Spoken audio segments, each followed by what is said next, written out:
नमस्कार दोस्तों।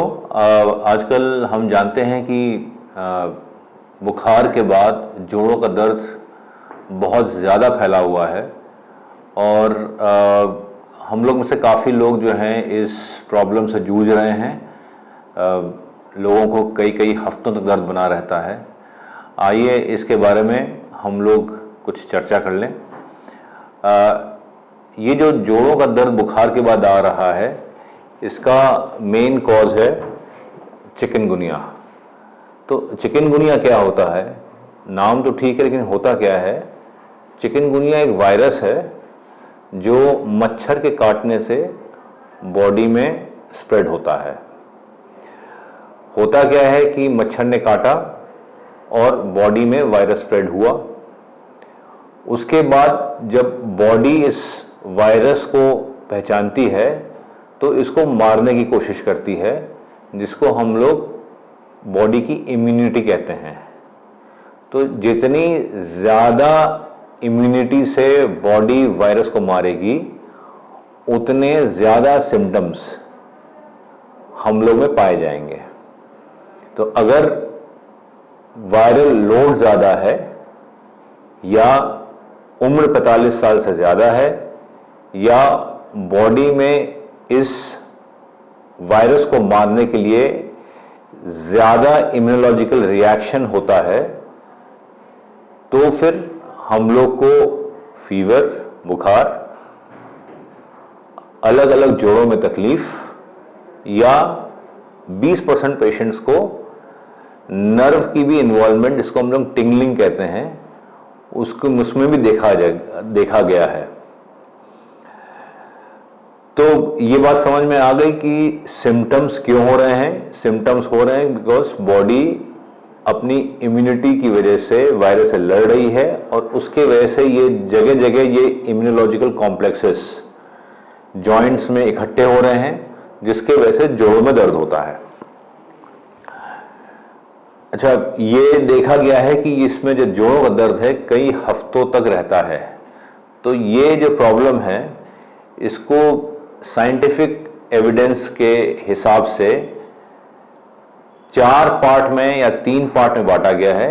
एक तो होता है एक्यूट फेज, एक होता है सब एक्यूट फेज और एक होता है क्रॉनिक फेज। तो एक्यूट फेज क्या होता है कि जब आपका फीवर आना स्टार्ट होता है तब से लेके 5 से 6 दिन तक एक्यूट फेज चलता है। तो इस एक्यूट फेज में क्या होता है कि लोग एक्सपीरियंस कर रहे हैं कि बहुत लेथार्जी, बहुत ज़्यादा वीकनेस और सीवियर फीवर, जो नॉर्मल पेन किलर से, नॉर्मल पैरासीटामोल से उतर नहीं रहा है। तो जब ये एक्यूट फेज आता है तो लोग परेशान होते हैं और फिर दूसरी दवाइयों पे जो है स्टार्ट करते हैं जाना, ताकि फीवर कम हो। लेकिन ये नहीं करना है, क्योंकि चिकनगुनिया और डेंगू दोनों ही मच्छर के काटने से होता है और दोनों का वायरस नियरली सेम होता है। अंतर सिर्फ ये है कि डेंगू का जो वायरस होता है वो ब्लीडिंग को सडनली बढ़ा देता है। जो पेन किलर्स हम लोग खाते हैं फीवर को कम करने के लिए, वो भी ब्लीडिंग बढ़ाती है। तो डेंगू का वायरस और जो दूसरी दवा, पैरासीटामोल के अलावा जो दूसरी दवा अगर एक साथ जुड़ जाएं तो कभी कभी जो ब्लीडिंग बढ़ती है वो इतनी ज़्यादा होती है कि वो जानलेवा हो सकती है। तो प्रिकॉशन ये है कि अगर हाई ग्रेड फीवर आ रहा है तो सिर्फ पैरासीटामोल ही लें और कुछ ना लें। अगर फीवर को कंट्रोल करना है तो पहले ये कंफर्म हो जाएं कि आपको डेंगू नहीं है, उसके बाद आप दूसरी दवा ट्राई कर सकते हैं, लेकिन कंफर्मेशन के बाद। तो जब एक्यूट फेज खत्म होता है तो फीवर कम होता है और जब लेथार्जी या वीकनेस कम होता है तो लोग चलना फिरना स्टार्ट करते हैं। जब लोग चलना फिरना स्टार्ट करते हैं तब उनको महसूस होता है कि अरे, चलने फिरने में उनके पाँव में, उनके हाथों में, उनके घुटनों में, उनके कमर में, उनके कंधों में, हर जगह जो है उनको एक अजीब सी स्टिफनेस सी लगती है और पेन होता है। इतना ज़्यादा होता है कि लोगों का चलना फिरना, बिस्तर से उतर के चलना या कहीं बाहर जाना या काम पे जाना ये बहुत मुश्किल हो जाता है। अगर ये फेज जो होता है सब एक्यूट लगभग 2 से 3 हफ्ते तक चलता है, और 3 हफ्ते के बाद जो भी प्रॉब्लम होती है उसको धीमे धीमे हम लोग क्रॉनिक फेज में लिखते हैं, जो कम से कम 3 महीने या 3 महीने के बाद तक भी चल सकता है। ये डिपेंड करता है कि पेशेंट की इम्यूनोलॉजिकल रिएक्शन कैसी है। अगर पेशेंट डायबिटिक है तो चांसेस हैं कि जो है कि ये प्रॉब्लम थोड़ी देर और बढ़ के प्रेजेंट हो। तो इसका इलाज क्या है? मैं चूँकि ऑर्थोपेडिक सर्जन हूँ, इसलिए मैं अपनी जो टॉक है वो सिर्फ जॉइंट पेन्स पे जो है सीमित रखूँगा। अगर एक्यूट फेज में अगर आपको चिकनगुनिया का एक्यूट अटैक पड़ा है तो पैरासीटामोल और खूब सारा पानी, डिहाइड्रेशन मेंटेन करने के अलावा कुछ नहीं करना है, वेट एंड वॉच करना है। जब ये प्रॉब्लम 5 दिन या 6 दिन के ऊपर हो जाता है और ये कंफर्म हो जाता है कि आपको डेंगू नहीं है, तो फिर कुछ पेन किलर्स हैं जैसे डाइक्लोफेनाक सोडियम है, पायरोक्सिकैम है या नेप्रोक्सन है, उसको ले सकते हैं और उनके रिजल्ट्स अच्छे हैं, ग्रेटिफाइंग हैं। अगर ये प्रॉब्लम उसके बाद भी बनी रहती है तो कुछ लोग इसमें स्टेरॉइड भी ऐड करते हैं। अगर ये प्रॉब्लम 3 हफ्ते से ज़्यादा की होती है तो फिर इसमें कुछ स्पेशल मेडिसिन ऐड किया जा सकता है, लाइक मेथोट्रेक्सेट या हाइड्रोक्सीक्लोरोक्विन, जिससे जो है लोगों को फ़ायदा हुआ है। इम्पॉर्टेंट ये है कि अकेले मेडिसिन इसका सलूशन नहीं है। हम लोग को किसी अच्छे फिजियोथेरेपी सेंटर जाके जो जॉइंट्स में स्टिफनेस है उसमें हीट थेरेपी और अदर मोडेलिटीज़ लाइक इंटरफेरेंशियल थेरेपी है, लेज़र थेरेपी है, अल्ट्रासोनिक्स है या शॉर्ट वेव डायथर्मी, इसका भी प्रयोग करना चाहिए ताकि हमारे जॉइंट्स थोड़े से वार्म हो, स्टिफनेस थोड़ी कम हो, ब्लड सप्लाई थोड़ी बढ़े, और जो स्पेसिफिक जो आपके जॉइंट्स हैं उसके आसपास के मसल्स को हम लोग स्ट्रेंथन करें।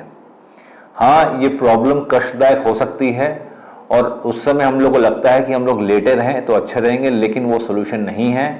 ज़्यादा लेटने से मसल्स और वीक हो जाएंगे, जॉइंट्स और शिथिल हो जाएंगे और रिकवरी और प्रोलॉन्ग हो जाएगी।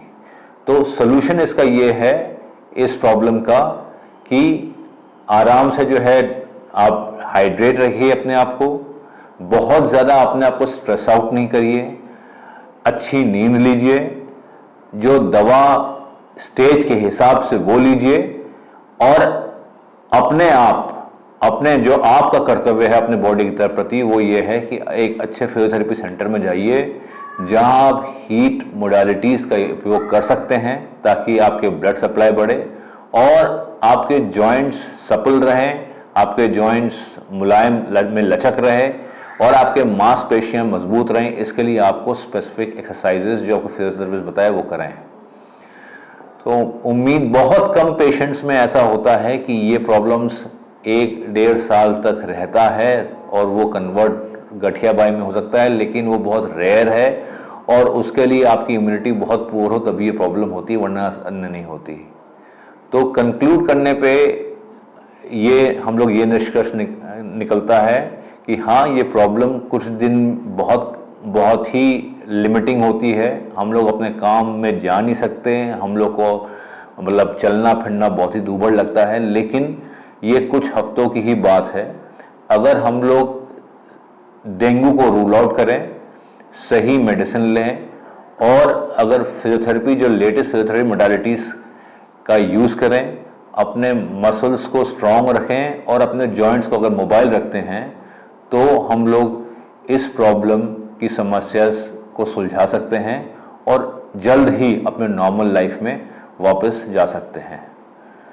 मुझे उम्मीद है कि ये जो प्रेजेंटेशन है और ये जो टॉक है, स्मॉल टॉक है, ये आपके कुछ काम आएगा, और अगर आता है तो प्लीज़ कमेंट डालना ना भूलिएगा। Thank you very much.